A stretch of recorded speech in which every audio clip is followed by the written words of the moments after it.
Hey guys, tonight we begin with something far removed from golden masks and pyramid construction.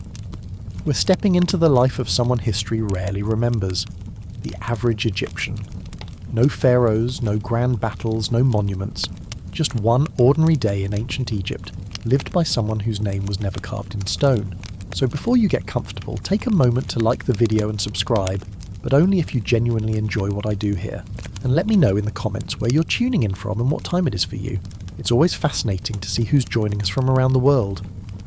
Now dim the lights, maybe turn on a fan for that soft background hum, and let's ease into tonight's journey together. The sun rises over the Nile, not dramatically, not with fanfare, just the slow, inevitable flood of golden light that has awakened Egypt every single morning for thousands of years. And somewhere along the riverbank, in a modest mud brick house barely larger than a modern bedroom, a man named Nakt opens his eyes. He is not a scribe, he is not a priest, he is not a soldier or a noble. Nakt is a farmer, one of thousands who wake before dawn to coax life from the black soil left behind by the Nile's annual flood. His day will be long, exhausting, and utterly unremarkable by the standards of history. Yet in many ways his life is Egypt. The real Egypt, the one that fed the empire, raised the children, wove the linen, baked the bread, and kept civilization humming along while kings came and went like seasons. Nakat's house sits in a village near Thebes, far enough from the grand temples to feel like another world, but close enough that the smoke from ritual fires sometimes drifts over the fields at dusk. The walls of his home are thick mud brick, plastered with Nile clay, and painted white to reflect the brutal midday heat. The roof is flat, made of palm logs and reeds, and it doubles as storage space and on hot nights, a place to sleep under the stars. Inside, the house is simple. One main room serves as kitchen, workspace, and gathering area. A smaller alcove functions as a bedroom, though calling it a bedroom is generous. It's more like a corner with a raised platform covered in woven reed mats. No pillows, no blankets in the modern sense, just linen sheets and perhaps a wooden headrest, carved and smoothed, designed to keep the head elevated and cool. The headrest is an interesting object, one that defines the Egyptian approach to sleep. It's not comfortable by modern standards. It's a curved piece of wood, sometimes decorated with simple carvings or paint, elevated on a small pedestal. The idea is to keep the head raised off the ground, allowing air to circulate around the neck, and preventing insects from crawling into ears during the night. It also, theoretically, protects elaborate hairstyles, though Nakat's hair is cut short and practical, so that's not a concern for him. Nakt stirs as the first light filters through the small window opening high on the wall. There's no glass, just an open square that lets in air, light, and occasionally a curious bird. The window faces east, deliberately positioned to catch the morning sun while avoiding the harsh afternoon heat from the west. Egyptian architecture, even at this humble level, is surprisingly sophisticated in its understanding of climate and comfort.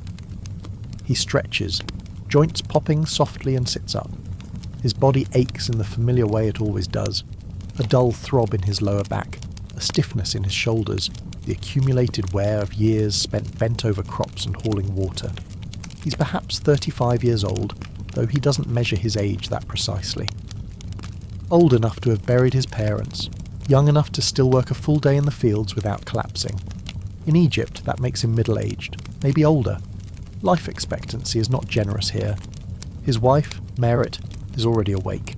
She's been up since before the light, grinding barley for the morning bread, her movements rhythmic and practiced. The sound of stone on stone, a soft scraping rhythm, has become such a constant background noise in their marriage that Nakt barely notices it anymore. It's the sound of survival, of sustenance being coaxed from grain. The children, 2 boys and a girl, are still asleep in a pile near the far wall, their small bodies tangled together like kittens. The eldest boy, Khnum, is 9 years old, gangly and beginning to look more like a young man than a child. The middle child, Seneb, is 7, stocky and stubborn, prone to testing boundaries, and little Nefret, their daughter, is 5, delicate and curious, constantly asking questions that neither parent can answer. Nakt smiles faintly, watching them sleep. They'll wake soon enough, pulled from sleep by hunger or by their mother's voice, whichever comes first. Childhood is short in Egypt. Khnum will join him in the fields full-time within a year or two. Seneb will follow shortly after. And Nefret will learn everything Merit knows about running a household, preparing her for the inevitable day when she marries and begins her own family. He rises, bare feet touching the cool, packed earth floor. The floor has been swept clean, as it is every evening, and occasionally wetted to keep down the dust. Still, fine grains of sand work their way in constantly, an unavoidable reality of living in Egypt, where the desert is never more than a stone's throw away, always threatening to reclaim what the Nile has made green. Nakt is dressed simply, a short linen kilt wrapped around his waist, secured with a knot. That's it. No shirt, no shoes, no elaborate wardrobe. Linen is precious, and what his family owns has been spun, woven and stitched by Merit's hands over months of careful work. The kilt is white, or at least it was when new. Now it's more of a dingy beige, stained with soil and sweat and repeated washings in the Nile that never quite restore the original colour. The linen itself is coarse, not the fine, almost transparent fabric that nobles wear. That kind of linen requires incredibly fine thread and expert weaving, and it costs more than Nakt earns in a year. His linen is practical, durable, and most importantly, breathable in the relentless Egyptian heat. In the corner of the room sits a large pottery jar, half buried in the ground to keep its contents cool. This is the household's water supply, replenished daily from the Nile. Nakt dips a smaller clay cup into it and drinks deeply. The water is from the Nile, drawn yesterday evening and left to settle so the silt sinks to the bottom. It tastes faintly earthy, but it's clean enough, and it's life. The Nile's water is Egypt's blood. Every drop that flows through this house that waters the fields, that sustains every living thing for hundreds of miles, comes from that single source.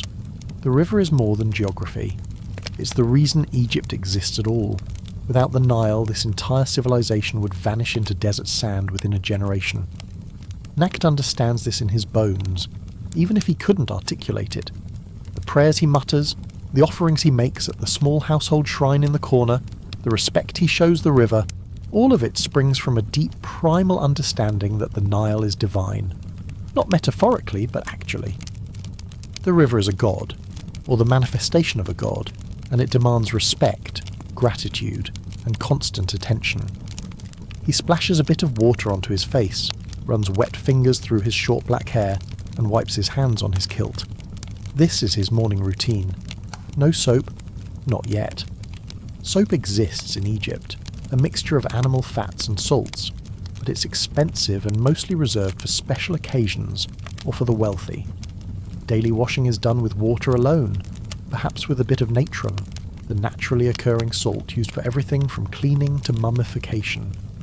Cleanliness is valued in Egypt, certainly. The Egyptians are, by ancient standards, remarkably hygienic. They bathe regularly, wash their clothes, and maintain their homes. But for a farmer, practicality wins. Nakt will bathe properly in the evening, after the day's labour has coated him in dust and sweat. Morning washing is perfunctory, just enough to feel human. Merit glances up from her grinding stone, a shallow granite slab worn smooth from years of use. She's grinding barley into coarse flour, and the sound is a soft, rhythmic scraping that fills the early morning quiet. The grinding stone, or saddle quern, is one of the most important tools in the household, used daily to transform grain into flour for bread, Egypt's staple food. Beside her, a small clay oven already glows with embers, fed earlier with dried dung and straw. Fuel is scarce in a land where trees are rare, so every scrap of combustible material is saved, dried, and carefully rationed. Dung, particularly from cattle and donkeys, is collected, formed into flat cakes, dried in the sun, and stored for cooking. It burns hot and slow, perfect for baking bread, though the smell takes some getting used to. The oven itself is a simple clay structure, dome-shaped and hollow, with an opening at the top for adding fuel and removing bread. It sits outside in the small courtyard, where the smoke can dissipate rather than filling the house. During the hottest months, all cooking is done outside. During the rare cold months, the oven is sometimes moved closer to the house, and its warmth is welcomed. Nakt nods to Merit. She nods back. No grand declarations of affection, no morning small talk. Their relationship is built on routine, shared labour and quiet understanding. Love, if that's what you'd call it, exists in the spaces between words. They were married when Merit was 14 and Nacht was perhaps 18, an arrangement made by their fathers over beer and bread. They didn't know each other well then. They've grown into each other over the years, shaped by shared hardship and shared purpose.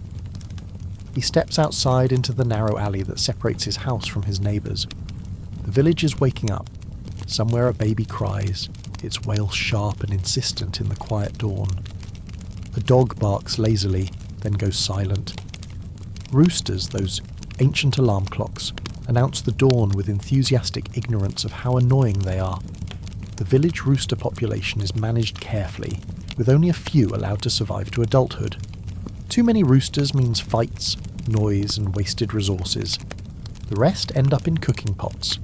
The alley is narrow, barely wide enough for two people to pass. The houses are built close together, partly for space efficiency, partly for structural support, each wall helping to hold up its neighbour. The ground is hard-packed earth, swept daily but always dusty. During the rare rains, the alleys turn to mud, and everyone stays inside unless absolutely necessary. Nacht walks to the corner of his small courtyard, a patch of bare earth surrounded by a low wall made of stacked mud bricks. In one corner is a reed screen, behind which sits a simple toilet, a wooden seat over a shallow pit filled with sand. Privacy is minimal, dignity negotiable, but it works. Egyptian toilets are surprisingly sophisticated for the ancient world. The sand in the pit absorbs moisture and helps control odour. The pit is emptied regularly, and the waste is disposed of outside the village in designated areas where it's eventually used as fertiliser. It's not glamorous, but it's practical and relatively hygienic, especially compared to the practices of many other ancient civilizations. Nacht relieves himself quickly, then covers the waste with a scoop of sand kept beside the toilet for this purpose. Later, someone, probably one of the children, will empty the pit into a basket and carry it to the waste area. It's one of the less pleasant household chores, but everyone takes their turn. Even children as young as 6 or 7 have responsibilities. Hygiene in ancient Egypt is surprisingly advanced. People wash their hands frequently, especially before eating. They chew sticks frayed at one end to clean their teeth, a crude but effective toothbrush. The sticks are usually from the arak tree, whose wood has natural antiseptic properties, though any reasonably soft wood will do in a pinch. Some even use a paste made from crushed rock salt and mint, applied with the finger and rubbed vigorously across the teeth and gums. It's abrasive, unpleasant, and occasionally causes bleeding, but it removes food particles and keeps breath relatively fresh. Dental hygiene is taken seriously in Egypt, though not for cosmetic reasons. Toothaches are agonising, and the treatments available, mostly involving prayers and poultices, are only marginally effective. Prevention is far better than cure. Nacht does this now, taking a small twig from a bundle hanging on the wall, chewing the end until it frays, and scrubbing his teeth with quick, practised motions. He works methodically, reaching the back molars, scraping along the gum line, spitting occasionally into the corner of the courtyard where the dust absorbs it. His teeth, like most Egyptians, are worn down from years of eating bread filled with tiny bits of stone from the grinding process. The stone comes from the grinding stones themselves, which gradually wear away as grain is milled, releasing fine particles that mix with the flour. Over decades, this abrasive bread literally grinds teeth down to nubs. It's an occupational hazard of living in a land where sand gets into everything. You can taste it sometimes, a slight grittiness in the bread that no amount of sifting can completely remove. By the time an Egyptian reaches 40 or 50, if they're lucky enough to live that long, their teeth are often worn nearly flat and eating becomes painful. Some turn to softer foods, porridge and stews, others simply endure. Nacht's teeth show the wear already, though he's still young enough that it hasn't become a serious problem. He can still bite into hard bread, still chew dried meat, still crack open dates with his molars. But he knows what's coming. He's seen it in his father, in his uncles, in every older person in the village. By the time he returns inside, Merit has shaped the barley dough into flat rounds and placed them on the hot stones inside the oven. The smell of baking bread begins to fill the house, warm and yeasty, mingling with the faint smokiness from the dung fuel. It's a smell Nakht has known his entire life, as familiar as the sound of the Nile lapping against the muddy banks. The smell is Egypt itself, distilled into aroma. If you could bottle the essence of Egyptian civilization, it would smell like this: bread, smoke, river water, and sun-baked earth. These are the smells of survival, of continuity, of a culture that has remained essentially unchanged for thousands of years. The children are stirring now. Khnum, the eldest, sits up first, rubbing, sleep from his eyes with the back of his hand. He yawns hugely, his jaw cracking, then notices his father watching him and quickly schools his expression into something more alert. He knows he's expected to act like a young man now, not a child, and that means no more lounging in bed while others work. Senep, the middle child, is next. He wakes all at once, going from sleep to full alertness in seconds, then immediately begins pestering his brother with pokes and whispered taunts. Khnum ignores him with the practiced disdain of an older sibling who has learned that engagement only encourages more pestering. The youngest, Nefret, is last to wake. She emerges from sleep slowly, reluctantly, her small face scrunched in protest. She stumbles toward her mother, still half asleep, and presses herself against Merit's side, seeking warmth and comfort. Merit strokes her hair absently while continuing to work, her hands never stopping their rhythmic motions. Nakht watches this familiar morning scene with the quiet satisfaction of a man who has created something that will outlast him.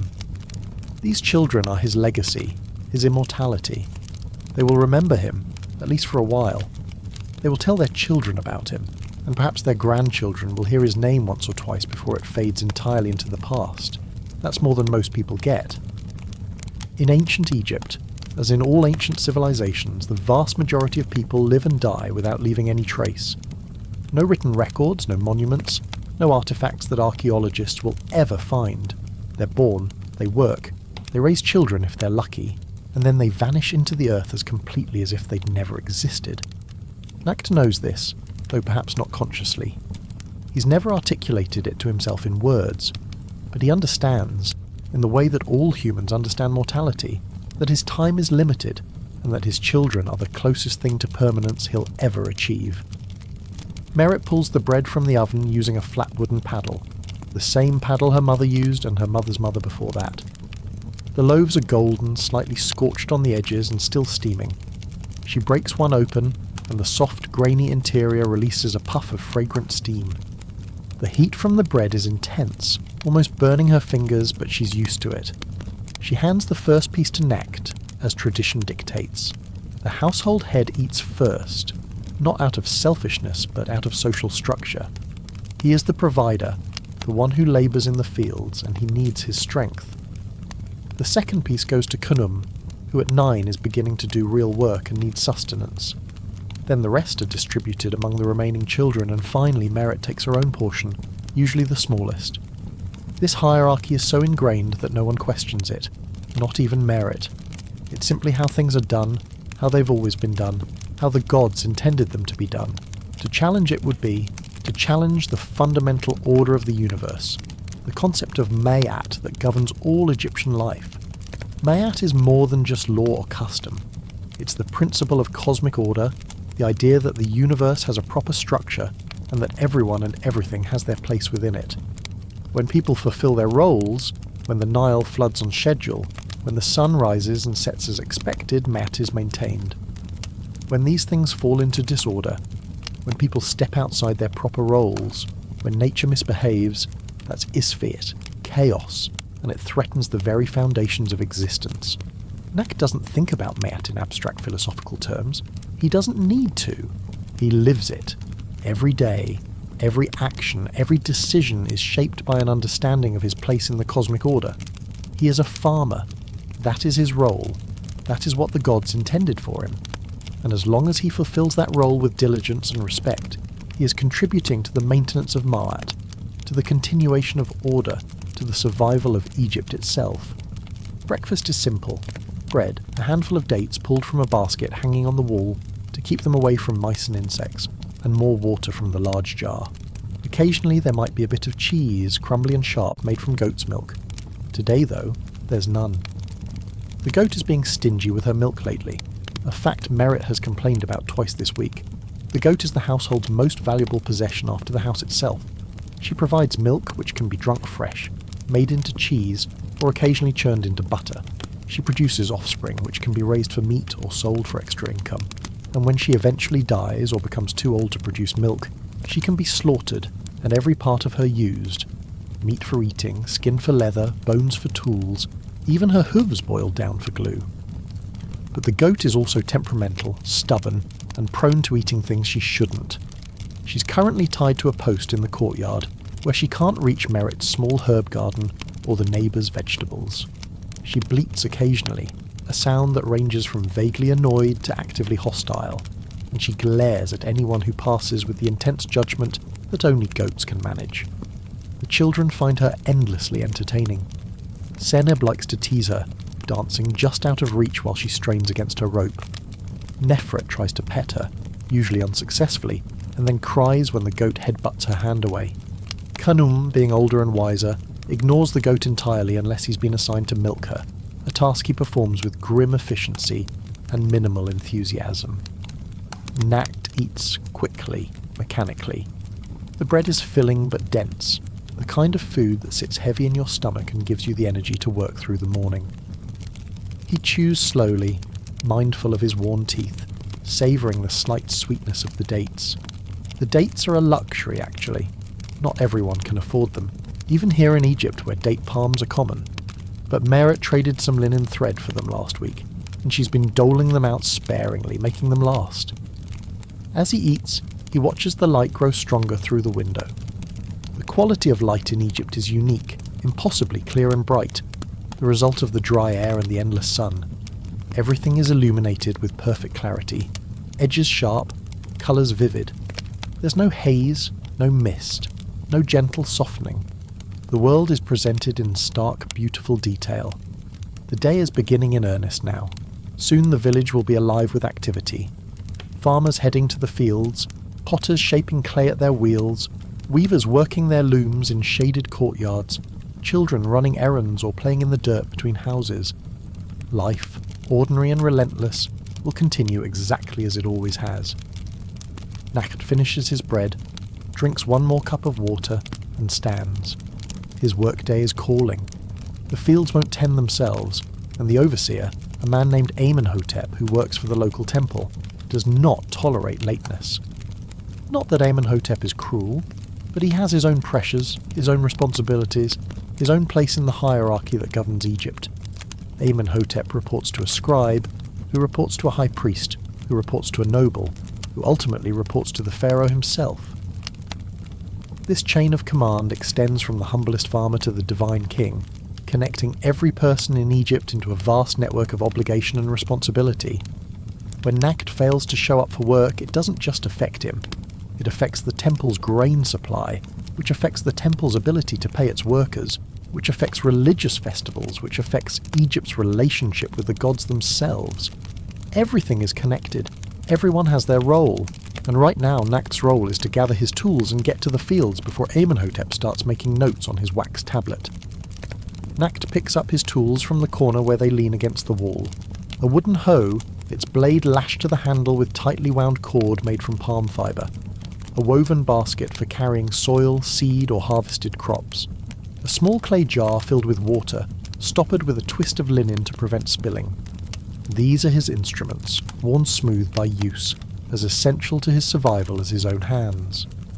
The hoe is particularly important, the primary tool of Egyptian agriculture. It's not the metal hoe of later civilizations, but a simpler design, essentially a flat blade attached at an angle to a wooden handle. It's used for breaking soil, making furrows, clearing weeds, and a dozen other tasks. The blade itself is wood, hardened by fire and shaped by patient work with a stone. Metal tools exist in Egypt, certainly. Bronze chisels, copper knives, even some iron implements, though iron is still rare and expensive. But for a farmer, metal tools are an impossible luxury. Wood and stone are what he has, and wood and stone are what he uses. He kisses the top of his daughter's head, a brief gesture of affection, then steps out into the growing heat of the morning. Nefret barely notices. absorbed in picking crumbs off the floor and eating them. Merit watches him go from the corner of her eye, already turning her attention to the next task, spinning flax into thread, a job that will occupy her hands for hours. Merit's work is no less important than Nakt's, though it's less visible, less celebrated. She manages the household, which means managing everything that keeps the family alive. Cooking, cleaning, weaving, sewing, making cheese, brewing beer when they can afford the ingredients, tending the small garden, raising the children, and 100 other tasks that fill every waking hour. She rarely leaves the house except to fetch water, to trade at the small market that meets twice a week in the village centre, or to visit her mother who lives 3 houses down. Her world is small, bounded by mud brick walls and social convention, but it's no less demanding for that. The village is fully awake now. Nakt joins a small group of men, neighbours and friends, all heading in the same direction. There's Ptar, an old man who's been farming longer than anyone can remember, his back permanently bent from decades of labour. There's Cainwaset, a loudmouth who never stops talking, and whose opinions on everything from crop rotation to the proper way to discipline children are both plentiful and rarely requested. There's Apui, quiet and competent, who lost his wife last year to a fever, and is raising 3 children alone with the help of his sister. And there's young Amos, barely 16, newly married and still figuring out how to balance the demands of a wife, a household, and a full day's work. They greet each other with nods, a few quiet words. The easy camaraderie of men who have worked side by side for years. No one is excited. No one is miserable. This is simply what they do. This is life. They've accepted it the way people accept the sunrise, the seasons, the inevitability of death. It simply is. Your goat still refusing to cooperate? Cainwaset asks Nakt, grinning. She produces when she feels like it, Nakt replies, which is rarely. Should have gotten a different goat. Should have gotten a different wife, Tar mutters, and everyone laughs, even though they've heard the joke before. Tar's wife died 20 years ago, and he's been making the same joke ever since, claiming his life improved dramatically the moment she left it. No one believes him, but the joke has become tradition, and tradition is sacred. Together they walk toward the fields, their shadows long in the early light, their footsteps kicking up small clouds of dust that hang in the still air before settling back to earth. The Nile glimmers in the distance, a ribbon of silver threading through the green, and beyond it the desert stretches endlessly, golden and indifferent. The desert is always there, always, visible, always waiting. It's a reminder of what Egypt would be without the Nile, empty, lifeless, forgotten. The Egyptians call their country Kemet, the Black Land, referring to the dark, fertile soil deposited by the river. The desert they call Deshret, the Red Land, a place of death, chaos, and Isfet. The two lands exist in constant tension, the black pushing back the red, civilization holding chaos at bay. And every year, during the inundation when the Nile floods its banks, the boundary shifts. The Black Land expands, reclaiming territory from the red, and Egypt breathes a collective sigh of relief. The gods are pleased. Ma'at is maintained. Life will continue for another year. Nakt's day has truly begun. The sun climbs higher, the heat begins to build, and a farmer walks toward his field, ready to do what farmers have done in this valley for 3,000 years, coax life from the earth, one plant at a time. The walk to the fields takes perhaps 20 minutes, though Nakt has never measured time that way. He knows it by the position of the sun, by the rhythm of his steps, by the ache that starts in his lower back just as the first irrigation channel comes into view. Time in ancient Egypt is not the precise, measured thing it will become in later civilizations. There are no clocks, no schedules down to the minute, no pressure to be somewhere at exactly 8 a.m. Instead, time is measured by natural cycles. The day is divided into 12 hours of daylight and 12 hours of darkness, but these hours stretch and shrink with the seasons. A summer daylight hour is much longer than a winter one. Nobody worries about this. It's simply how time works. The year is divided into 3 seasons, each based on the behaviour of the Nile. Akhet, the inundation, when the river floods from July to October. Pere, the growing season, from November to February. And Shemu, the harvest season, from March to June. Everything in Egyptian life revolves around this cycle. Plant, grow, harvest, flood, repeat. Right now, it's Pere, the growing season. The floodwaters have receded, leaving behind the precious black silt, and the crops are pushing up through the soil, green and vigorous. This is both the most hopeful time of year and the most anxious. Hopeful because the promise of food is literally growing before your eyes. Anxious because so much can still go wrong. Pests, disease, insufficient water, too much water, early heat, late heat, any of a dozen catastrophes that could turn a promising crop into failure. The fields themselves are a patchwork of green and brown, divided by narrow earthen walls that channel water from the Nile into carefully maintained plots. These walls, or bunds, are crucial to Egyptian agriculture. They transform the flat floodplain into a series of basins that can be flooded and drained independently, allowing farmers to control exactly how much water each crop receives. Building and maintaining these walls is a constant job. Communal effort that requires coordination among all the farmers whose plots connect to the same channel. If one man's wall breaks, it can flood his neighbour's field or drain water away from someone downstream. So the walls are watched constantly, repaired immediately when they show signs of weakness, and treated with the respect they deserve. This is the inundation season's gift, the black silt left behind when the river receded weeks ago.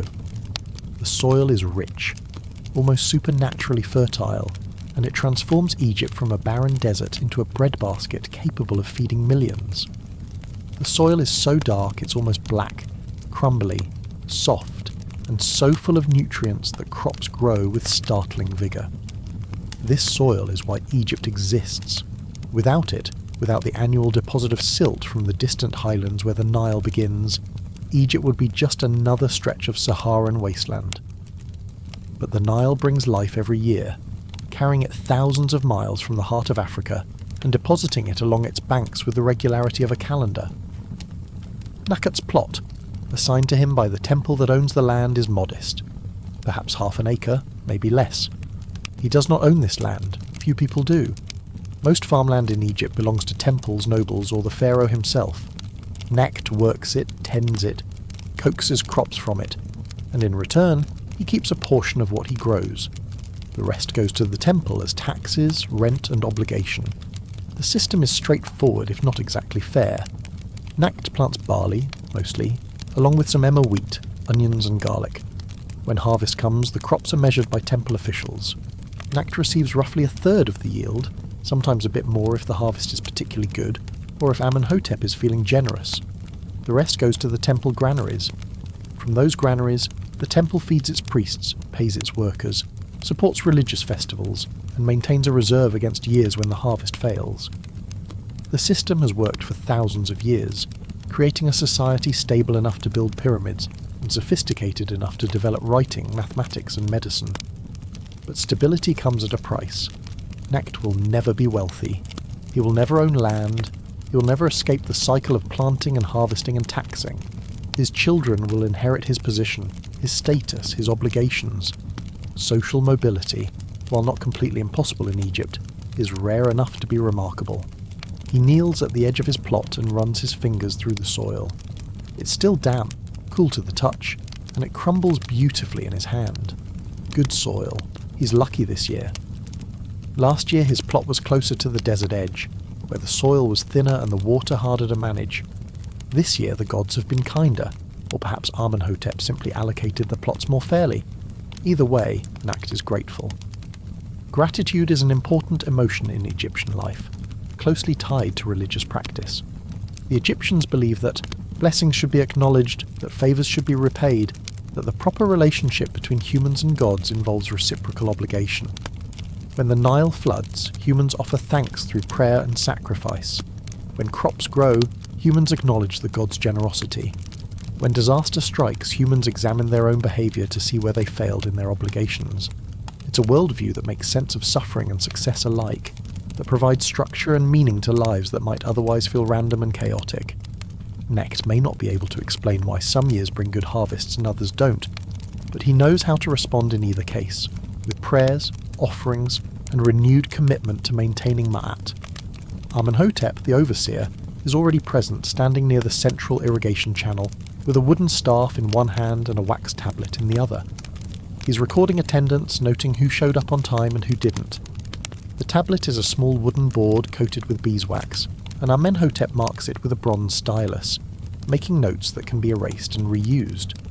Literacy in Egypt is rare, confined mostly to scribes, priests and officials. Amenhotep is one of the lucky few, trained as a boy in a temple school where he learned to read and write hieroglyphs, to do arithmetic, to measure grain and calculate taxes. This education elevated him above the farmers he now supervises, gave him a position of authority and respect, and ensured that he'll never have to spend a full day bent over crops in the punishing sun. Nakht nods respectfully as he passes. Amenhotep nods back. There's no malice between them, just the quiet understanding of roles. Amenhotep's job is to make sure the work gets done, to keep the farmers productive, to ensure that the temple receives its expected yield. Nakht's job is to do the work. It's a simple arrangement, and as long as everyone fulfills their role, there's no friction. Your plot looks good this year, Amenhotep observes, his voice neutral. Yes, sir. Thank you for the placement. The soil here is strong. I expect a good harvest. Yes, sir. It's a brief exchange, unremarkable, but it establishes the expectations for the season. Amenhotep has been generous with the plot assignment. In return, he expects Nakht to produce. It's an unspoken contract, but as binding as any written agreement. The morning's task is weeding. The barley's growing well, tall green shoots pushing up through the dark soil, but so are the weeds, stubborn and opportunistic, choking the young plants and stealing precious water and nutrients. Every farmer knows that weeding is the difference between a good harvest and a poor one, between eating well and going hungry. Nakht moves down the row on his hands and knees, pulling each weed carefully, shaking the soil from its roots before tossing it into a pile beside the path. The work is repetitive, meditative almost, and his mind drifts as his hands move automatically. He thinks about his father, who worked these same fields until his back gave out, and he could no longer rise from bed without help. Nakht remembers visiting him in those final weeks, watching the old man's eyes fill with frustration at his own helplessness. His father had been a strong man once, respected in the village, capable of working from dawn to dusk without complaint, but the fields had worn him down slowly, year by year, until there was nothing left. He died quietly one night in his sleep and was buried in a simple grave near the desert edge. There was no tomb, no elaborate funeral, no mummification. Those luxuries are for the wealthy, for people who can afford to preserve their bodies for eternity. Common people make do with simple burials, a body wrapped in linen and placed in the sand, a few prayers spoken, a few tears shed, and then life continues. Nakht wonders sometimes if his own death will be similar. Will he work until his body fails, until he becomes a burden to his children, until one morning he simply doesn't wake up? It's not a morbid thought, not exactly. It's just reality, the way things are. Life is hard, death is certain, and the best you can hope for is a few good years before the end comes. He thinks about his eldest son Khnum, who will one day inherit this plot and continue the cycle. Khnum is a good boy, strong and willing to learn, though sometimes he shows flashes of ambition that worry Nakht. Just last week, the boy asked if he might become a scribe someday, might learn to read and write like Amenhotep. Nakht had to crush that dream gently but firmly. Scribal schools are expensive, requiring payment in grain or goods that the family simply doesn't have. More importantly, scribal positions are usually inherited, passed from father to son within families that have held literacy for generations. An outsider, a farmer's son, would have almost no chance of admission. "We are farmers," Nakht had told his son. "This is our place. This is what we do." Khnum had accepted it, nodded and never mentioned it again. But Nakht saw something in his eyes, a flicker of disappointment or resentment that troubled him. Ambition is dangerous for people in their position. It leads to dissatisfaction, to unhappiness, to a rejection of one's proper role. Better to accept what you are and find contentment within those boundaries. He thinks about the bread Merritt is probably baking back home right now, about the goat that needs milking this evening, about the roof that leaked during last season's rare rain, and will need patching before the next storm comes. There are always tasks waiting. Always work to be done, always obligations to be met. The sun climbs higher, the air thickens with heat. Sweat begins to bead on Nakt's forehead, running down his temples and dripping onto the dark earth. He pauses occasionally to drink from his water jar, the liquid now lukewarm but still refreshing. Around him, other farmers work in silence, bent, over their own plots, lost in their own thoughts. There's a strange kind of peace in this work, despite its difficulty. The rhythm is soothing, the results immediate and visible. Pull a weed, and the barley has more room to grow. Clear a row, and you can see the difference. It's not like many of life's problems, which are complex and murky and resistant to simple solutions. This is straightforward. Weeds bad, crops good. Pull the weeds, help the crops. Simple. By mid-morning, the heat is oppressive. The sun, that relentless Egyptian sun, hammers down without mercy. Nakt's skin, already dark from years of outdoor labour, glistens with sweat. His back aches with a deep, familiar throb. His knees protest every shift in position. But he doesn't stop.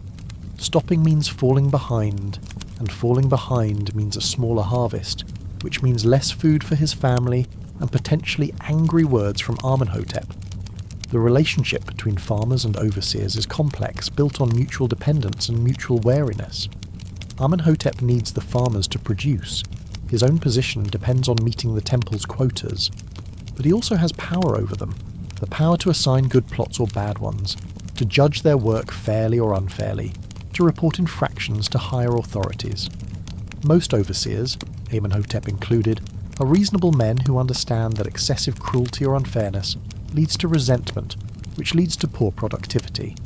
So they find a middle path, firm but not brutal, demanding but not impossible. It's a delicate balance, and Amenhotep has walked it successfully for years. Occasionally a scribe passes by, tablet in hand, recording the progress of each plot. These men, with their clean linens and soft hands, are both envied and resented. They don't labour in the fields, yet they eat well, live comfortably, and wield power through their command of writing.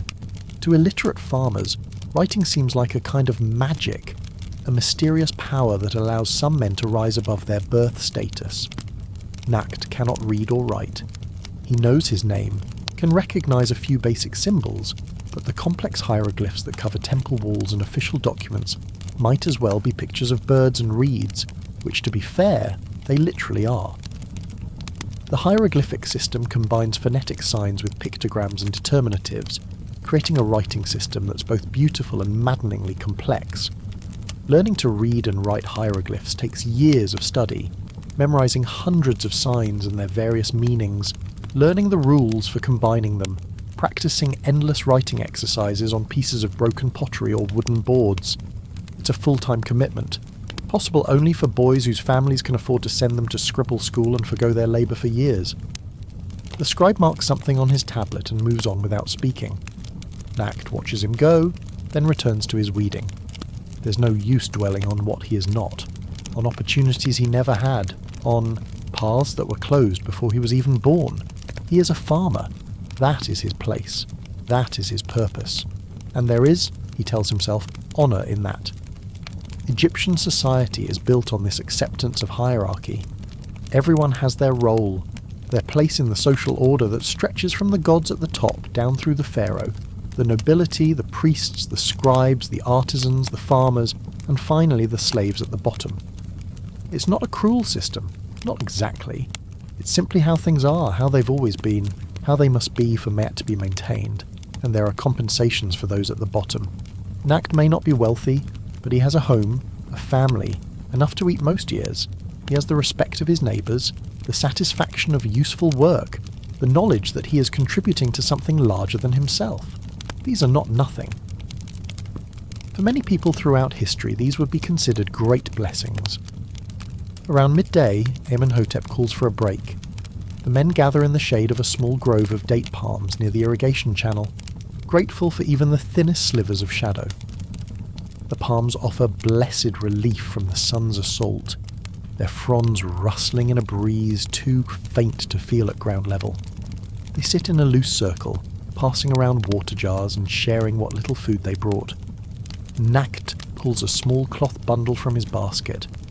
Inside is more bread, harder now than it was this morning, and a few dried figs that Merritt packed for him. The figs are wrinkled and slightly tough, but sweet, and he savours each one slowly. He eats while listening to the conversation around him. One man complains about his brother-in-law, who borrowed a tool 3 weeks ago and still hasn't returned it despite repeated requests. "I'm starting to think he sold it," the man grumbles, and the others nod sympathetically. Tools are valuable, hard to replace, and treating them carelessly is a serious offence. Another man jokes about a neighbour's new donkey, which apparently has developed a talent for escaping its pen and eating other people's vegetables. "Yesterday it got into my onions," he says. "By the time I chased it out, it had eaten half the row." The men laugh, the sound rough and genuine, a brief release of tension. Donkeys, like goats, are simultaneously valuable and infuriating, necessary for survival, but possessed of what seems like deliberate malice. Camwasit holds forth on his theory about why this year's barley is growing better than last year's. "It's the angle of the sun during the inundation," he declares with absolute confidence. "When the floods come early, the sun sits different in the sky, and that affects how the silt settles." Everyone nods politely, though nobody has any idea whether this makes sense. Camwasit has theories about everything, most of them wrong, but he delivers them with such conviction that it's easier to just agree than to argue. Tar, the old man, mentions that his grandson asked him yesterday what it was like before the current pharaoh. "I told him I couldn't remember," Tar says, "because pharaohs all blend together after you've seen enough of them." More laughter. Pharaohs come and go, ruling from distant palaces, making decisions that filter down through layers of bureaucracy. To farmers in a small village, they're almost abstract, less real than the overseer who stands before them every day. Nakat says little during these conversations. He's not much of a talker. But he listens, and he smiles when appropriate, and he feels the quiet solidarity of men who share the same struggles, the same burdens, the same endless cycle of planting and harvesting, and taxing and surviving. There's a bond here, forged through shared hardship. These men know each other's weaknesses and strengths, know who can be trusted and who cuts corners, know who will help when disaster strikes and who will look out only for himself. In a society without written contracts or formal insurance, these relationships are everything. Your neighbours are your safety net, your support system, your best chance of surviving the inevitable catastrophes that life brings. The break is short, too short. Amenhotep rises, brushing crumbs from his kilt, and the men groan collectively, but they rise too, their joints cracking, their backs protesting. The afternoon stretches ahead, long and brutal, but there's no choice but to face it. The crops don't care if you're tired. The sun doesn't pause for breaks. The work simply is, and it must be done. Nakt picks up his hoe and returns to work. The weeds are still there, as persistent as ever, as relentless as the sun itself, and he attacks them with renewed, if weary, determination.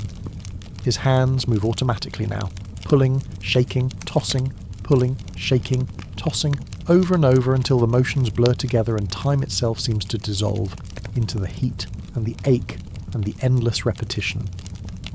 This is what most of life is, he thinks dimly.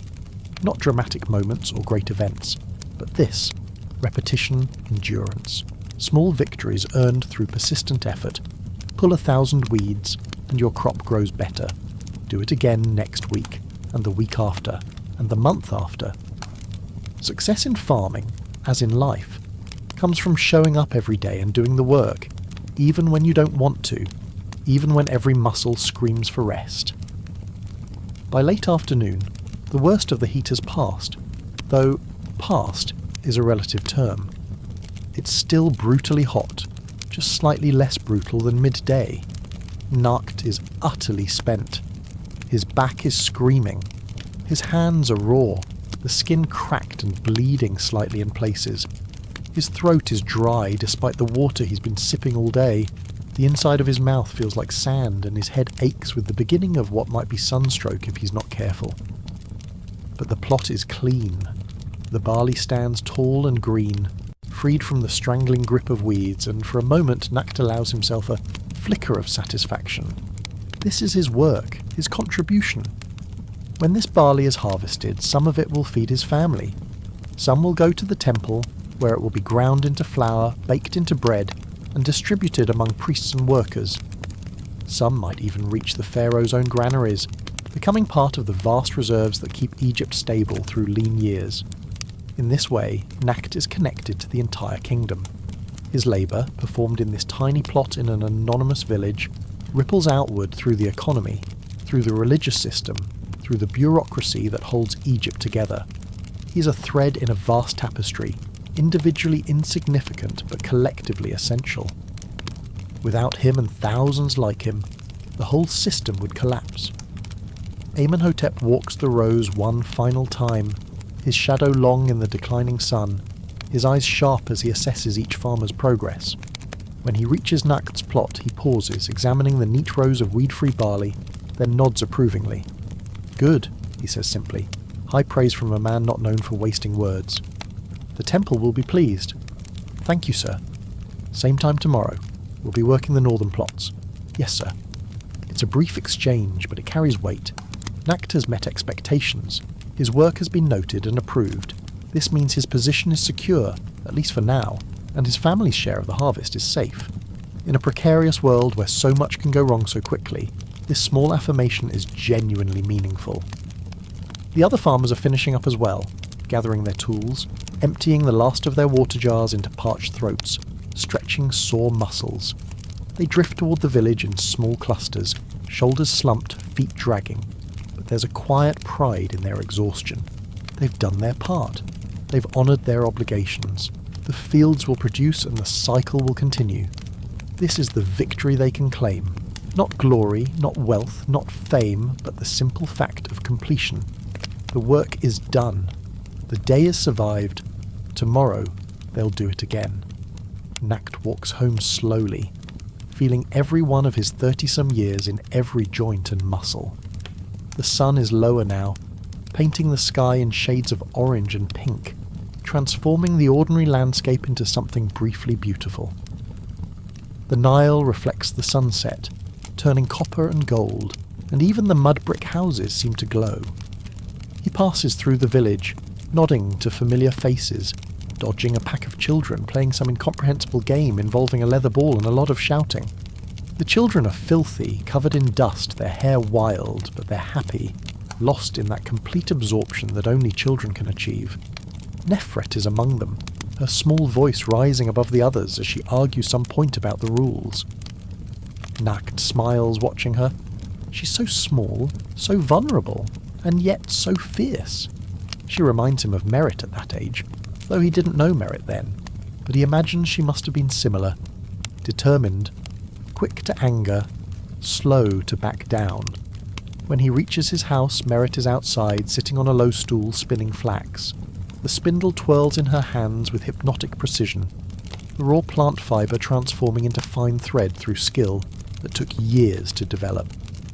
Her hands move constantly, automatically, drawing out the fibres, twisting them, winding them onto the spindle, maintaining perfect tension without conscious thought. Spinning is one of those tasks that looks simple but is actually incredibly difficult. The thread must be even, not too thick or too thin, with no weak spots that will break when woven. It requires a delicate touch, endless patience, and the ability to work for hours without losing focus.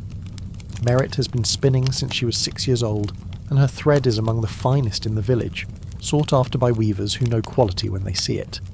She looks up as he approaches, and her expression softens slightly. Merit is not what anyone would call warm or demonstrative. She's practical, efficient, occasionally sharp-tongued.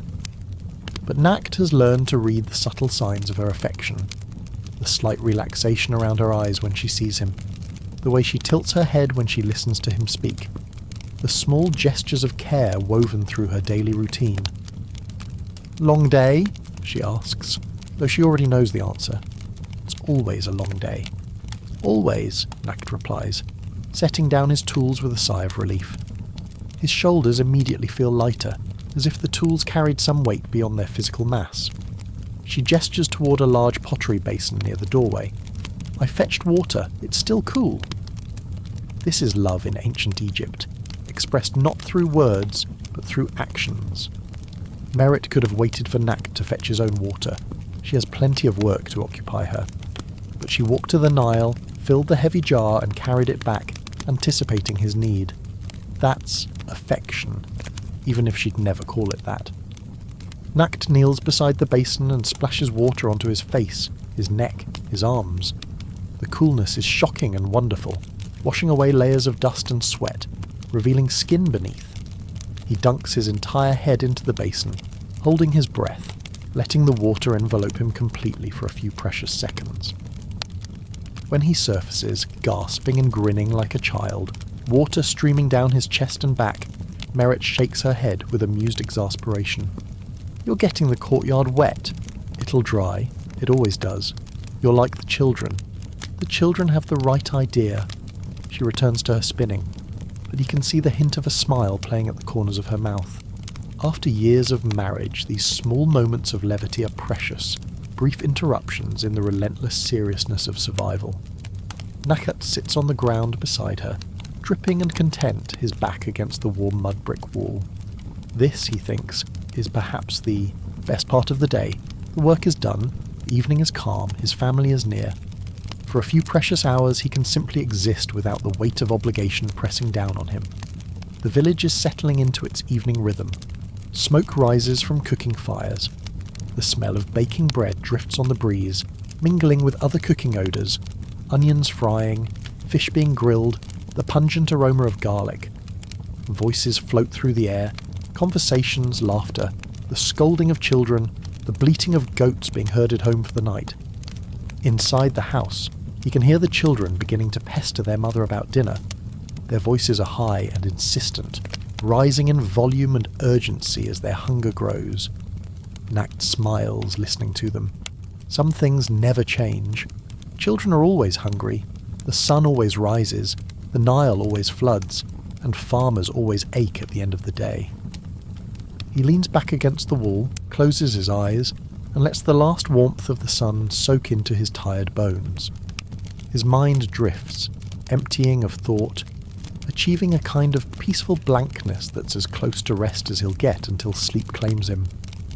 Merit's spindle makes a soft whooshing sound as it spins, a noise so familiar it's almost invisible, part of the background texture of his life. Somewhere a dog barks, someone laughs, a baby cries, then goes silent, soothed. These are the sounds of life continuing, of a community functioning, of order maintained. This is Ma'at in its most basic form. People living their lives, fulfilling their roles, keeping the small rituals that hold society together. For just this moment, sitting wet and tired in his courtyard, listening to his family, feeling the warmth of the sun and the coolness of the water, Nakt feels something approaching happiness. Not joy, exactly. His life is too hard for that. But satisfaction, contentment, a sense that he is exactly where he is supposed to be, doing exactly what he is supposed to do. It won't last long. Soon he'll need to help with the evening meal, to attend to the goat, to check the roof, to perform the 100 small tasks that fill every evening. But for now, for just a few more minutes, he allows himself to rest. The sun continues its descent.